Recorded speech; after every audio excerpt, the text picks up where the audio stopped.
నమస్కారం ETV news కు స్వాగతం ముందుగా ప్రధాన అంశాలు బెంగళూరులో ప్రధాని మోదీ పర్యటన 3 వందే భారత్ రైళ్లు మెట్రో లైను ప్రారంభం ఆపరేషన్ సింధూర్లో మేక్ ఇన్ ఇండియా సత్తా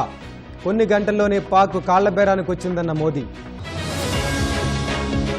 ఓడినా గెలిచినట్లు పాక్ తప్పుడు ప్రచారం దాయాది హాట్ల్యాండ్పై దాడి చేశామన్న ఆర్మీ చీఫ్ ఆపరేషన్ సింధూర్లో S-400 రికార్డు ఉపరితలం నుంచి సుదూర గగనతల లక్ష్య ఛేదన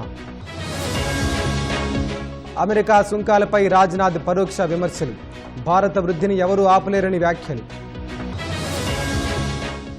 రాహుల్ గాంధీకి కర్ణాటక ఎన్నికల ప్రధానాధికారి నోటీసులు ఆరోపణలపై పత్రాలు సమర్పించాలని సూచన పుతిన్ ట్రంప్ భేటీపై సర్వత్రా ఉత్కంఠ పంతం వేడని రష్యా ఉక్రెయిన్ హమాస్ ఆయుధాలు వీడి బందీలను వదలాలి రేపే యుద్ధాన్ని ఆపేస్తామని ఇజ్రాయిల్ ప్రతిపాదన